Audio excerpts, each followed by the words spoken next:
नमस्कार गुरुजनों। मैं राकेश वर्मा आप सभी का स्वागत करता हूं आपके अपने परिवार एसएन गुरुकुल पर। गुरुजनों, आप सभी को मैंने बताया था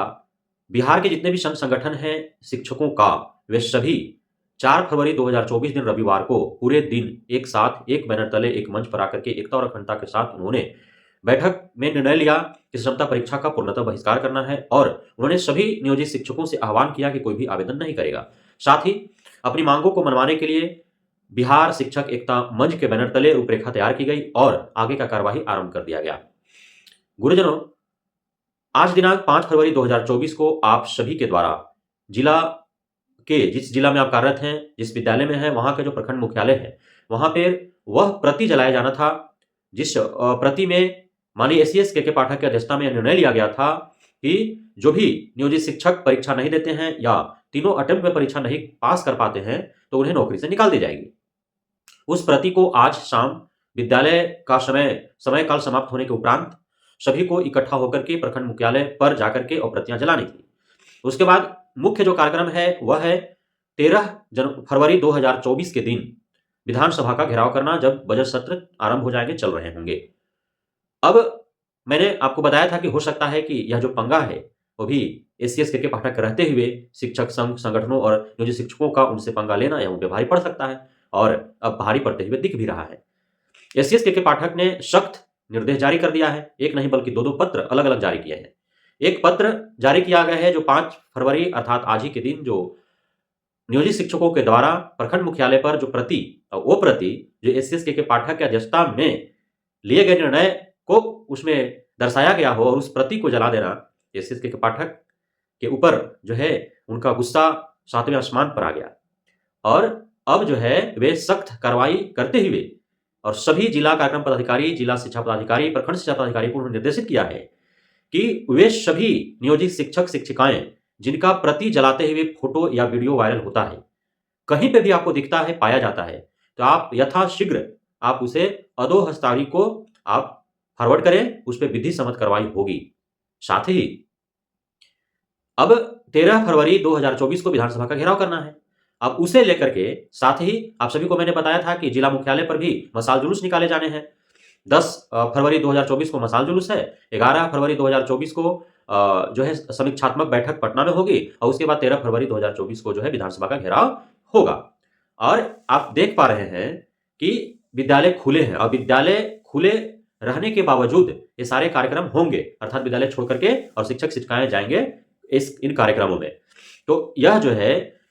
शिक्षा रूपी जो कार्य है उसमें बाधा उत्पन्न करने का एक तो मामला बनता है कि विद्यालय जब खुले हैं, छुट्टियां नहीं है, तो विद्यालय का पठन पाठन का कार्य छोड़ करके और वे जो है इस प्रकार के कार्य में संलग्न हो रहे हैं, अर्थात बाधित हो रहा है विद्यालय का कार्यक्रम, जो है पठन पाठन का कार्य हो बाधित हो रहा है। उसके बाद सभी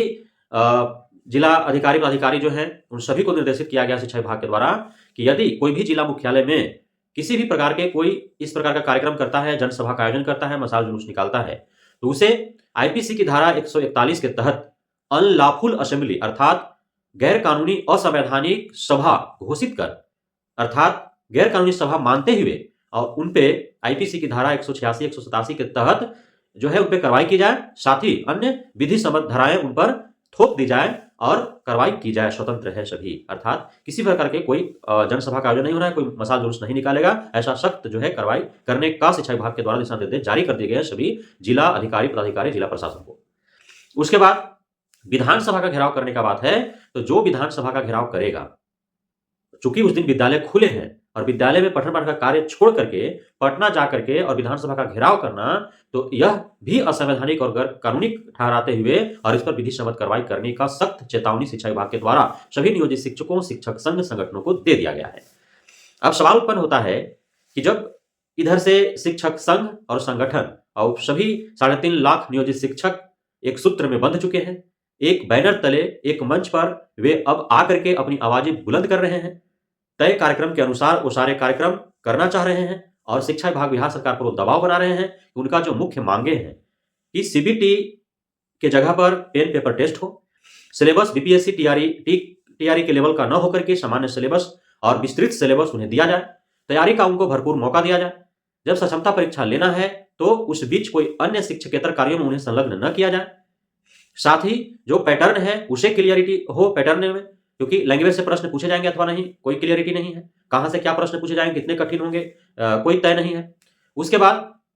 निरंतरता और वेतन संरक्षण का लाभ उनको चाहिए, इस पर कोई क्लियरिटी नहीं है। उसके बाद जो जिला बदर करने का जो उनको सजा दिए जा रहे हैं क्षमता परीक्षा के आड़ में, उनसे वो नाराज है। उन्हें उनका साफ साफ कहना है नियोजित शिक्षक संघ संगठन का,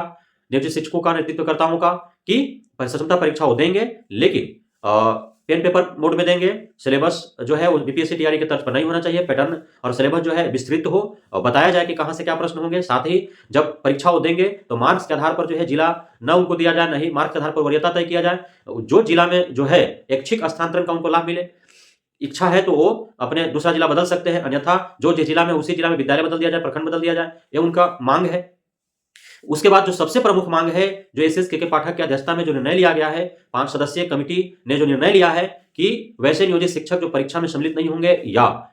3 बार परीक्षा देने के बावजूद यदि वे पास नहीं होते हैं तो उन्हें नौकरी से निकाल दिया जाएगा। तो इस पर जो है गहरा चिंता है शिक्षक शिक्षिकाओं का, नियोजित शिक्षकों का, और गहरा विरोध है इससे कि ऐसा न किया जाए, क्योंकि जब सीबीटी मोड में टेस्ट लिए जाएंगे तो बहुत सारे ऐसे शिक्षक शिक्षिकाएं हैं जो इस अपने उम्र के इस दहलीज पर हैं कि उन्होंने अब तक जो है इस हेतु खुद को ट्रेंड नहीं कर रखा है, वे माउस नहीं पकड़े हैं, कीबोर्ड पर अपना उंगली नहीं नचाया है, तो वो कैसे सीबीटी मोड में वो टेस्ट दे पाएंगे। कोई ट्रेनिंग नहीं है, कोई प्रशिक्षण उनको नहीं दिया गया है। दूसरा कि अब चूंकि कई प्रकार के सामाजिक पारिवारिक स्थिति परिस्थिति हालात से वो घिर चुके हैं, अब उनका स्वतंत्र मन मस्तिष्क नहीं है कि वो खुद को तैयार कर सके परीक्षा हेतु, क्योंकि परीक्षा भवन में परीक्षा कक्ष में जब बैठता है आदमी तो वहां पे एक टाइम बाउंडेशन होता है और उस समय अंतराल के अंदर जो भी परीक्षा प्रश्न पत्र में जो प्रश्न होते हैं उसका सामना करना होता है, और प्रश्न पत्र में जो प्रश्न होते हैं उन्हें हल करना होता है। तो अब खुद को वे तत्पर और सक्षम नहीं मान पा रहे हैं कि अब वो किसी परीक्षा का सामना वो कर सके। तो ये सारी जो है मांगे हैं कि इस तरह से उनके साथ दुर्व्यवहार न किया जाए, सौतेला व्यवहार न किया जाए। जिन्होंने 1500 मासिक वेतन से प्रारंभ किया हो अपना नौकरी, और पूरा युवापन, पूरा अपना जिंदगी का जितना एनर्जी है वो बिहार सरकार, शिक्षा विभाग, बिहार के बच्चों के लिए जब समर्पित कर दिया है, तो अंतिम अवस्था में जब राज्यकर्मी का दर्जा उन्हें प्रदान करने की बारी आती है तो इस प्रकार से शोषण और प्रताड़ित उन्हें न किया जाए, बल्कि बेहद ही सरलता से उन्हें राजकर्मी का दर्जा प्रदान किया जाए। तो ये जो है मांगे हैं, अंततः क्षमता परीक्षा लिए भी जाएं तो उसके प्रति भी कई शर्त हैं जिसको मैंने आपको बताया और आप सभी को ज्ञात है कि क्या शर्तें हैं, क्या मांगे हैं। तो अब दोनों तरफ से टकराव देखने को मिल रहा है। शिक्षक संघ संगठन, संघ संगठन का नेतृत्वकर्ता, नियोजित शिक्षक शिक्षिकाएं न तो अपना कदम पीछे हटाना चाहते हैं, और यदि वो कदम बढ़ाते हैं तो उनके बढ़ाए गए एक एक कदम को कुचल देने का प्रयास बिहार सरकार और शिक्षा विभाग ने पूरा जो है तोहमत बना रखा है कि किस प्रकार से उनके बढ़ते कदम को कुचलना है। अर्थात सरकार और शिक्षा विभाग का सीधा कहना है कि जो दिया जा रहा है वो लेकर के संतुष्ट रहो, तुम स्वतंत्र नागरिक नहीं सरकारी नौकर हो, ऐसा जो है व्यवहार किया जा रहा है शिक्षा विभाग और बिहार सरकार के द्वारा। आप देख पा रहे हैं, आप चाहे बीपीएससी टीआरई 1 टीआरई 2 के सप्लीमेंट्री रिजल्ट को लेकर के, मांगे को लेकर के जब आपने आंदोलन धरना प्रदर्शन देने का प्रयास किया तो किस प्रकार से आपकी आवाजों को दबाने का प्रयास किया गया, यह धमकी देकर के कि यदि सप्लीमेंट्री रिजल्ट का कोई मांग करता है तो आगामी शिक्षक भर्ती परीक्षा में उसे सम्मिलित नहीं किया जाएगा। आप देख पा रहे हैं किस प्रकार के 5.5 वर्ष के बाद केंद्र सरकार ने 5,500 मात्र रेलवे में भर्ती में जो है आपको पद धारित करता है, पद देता है, और उसके विरोध में जब हजारों लाखों की संख्या में आप बिहार के साथ साथ अन्य भारत के कोने में आप जो है आवाजें बुलंद करते हैं कि 5.5 साल के बाद 5,500 नहीं बल्कि 50,000 60,000 की रिक्तियां दी जाए जबकि वैकेंसीज हैं, तो आप किस प्रकार से पटना में धारा 144 लागू करके आप पर पुलिस के द्वारा आपको पिटवाया गया और आपकी आवाजें दबाने का प्रयास किया गया। अब जो है नियोजित शिक्षकों का बारी आया है। नियोजित शिक्षक जब अपनी मांगों को लेकर के अपना आवाज बुलंद करना चाहते हैं, जब एक मंच पर एक बैनर तले एकता और अखंडता का परिचय देते हुए दबाव बनाना चाहते हैं अपनी मांगों को मनवाने के लिए, और इनमें से कई मांगे उनका जायज भी है यदि देखा जाए तो इसे दबाने के लिए, कुचलने के लिए भी अब शिक्षा विभाग और बिहार सरकार अपना कार्रवाई करना आरंभ कर दिया है। तो अब देखना यह होगा कि जो आगे का कार्यक्रम है, आज 5 फरवरी गुजर गए, आज जहां भी जिस भी प्रखंड मुख्यालय पर यदि प्रति जलाया गया है तो उसका फोटो वीडियो वायरल होगा, तो इस पर किस प्रकार की कार्रवाई शिक्षा विभाग करती है यह देखने वाली बात होगी। उसके बाद 6 फरवरी 2024 के दिन सभी जिला मुख्यालय में जो जिला के जितने भी नियोजित शिक्षक संघ संगठन है सभी को एक मंच एक बैनर तले बिहार शिक्षक एकता मंच के बैनर तले उन्हें आगामी आने वाले जो भी कार्यक्रम है जो रूपरेखा तैयार किया गया है किस प्रकार से उसे करना है जिला स्तर पर और कैसे जिला से वो राजधानी जाएंगे इन सभी बातों पर विचार विमर्श करने हैं। उसके बाद 10 फरवरी को जिला मुख्यालय में मशाल जुलूस निकालने हैं। 11 फरवरी को पटना में समीक्षात्मक बैठक होंगे और 13 फरवरी को तय कार्यक्रम के अनुसार विधानसभा का घेराव करना है। तो अब आगे का कार्यक्रम में किस प्रकार से नियोजित शिक्षक जो है अपना भूमिका निभाते हैं, कैसे सरकार पर दबाव बना पाते हैं, किस प्रकार से वो अपने मशाल जुलूस और विधानसभा घेराव के कार्यक्रम को सफलता प्रदान करते हैं, यह देखने वाली बात होगी। टकराहट देखने को मिलेंगे आपको और नियोजित शिक्षकों का मांग जायज है। इस प्रकार से सरकार और विभाग को तानाशाही अफसरशाही रवैया अपनाते हुए और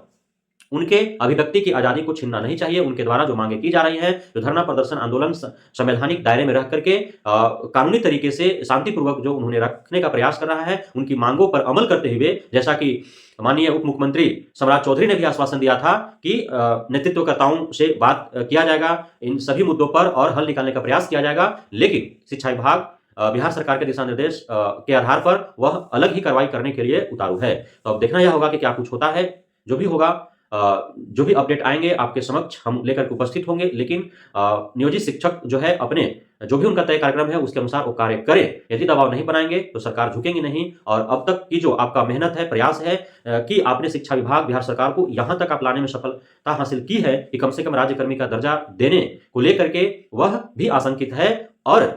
राजकर्मी का दर्जा प्रदान करने हेतु वह तत्परता भी दिखा रही है। भले ही कुछ नीति नियम निर्देश ऐसे थोपे जा रहे हैं जिससे आपको भविष्य में कठिनाइयों का सामना कर पाने के लिए आप आशंकित है, डरे सहमे हुए हैं। तो अब यदि दबाव बनाया जाए इस हालात इस परिस्थिति में तो शिक्षा विभाग बिहार सरकार का झुकाव इस तरफ होगा और शायद आपकी मांगों को मान भी लिया जाए और आप जो है आपका विजयी हो, आप सफलता भी हासिल प्रदान कर ले, ऐसा मुझे पूरा उम्मीद है। बहुत बहुत धन्यवाद आप सभी गुरुजनों का हमारे साथ जुड़े रहने के लिए, बढ़ाने के लिए, हमें इतना प्यार देने के लिए, हम पे भरोसा बनाए रखने के लिए, हमें आशीर्वाद प्रदान करने के लिए। जय हिंद।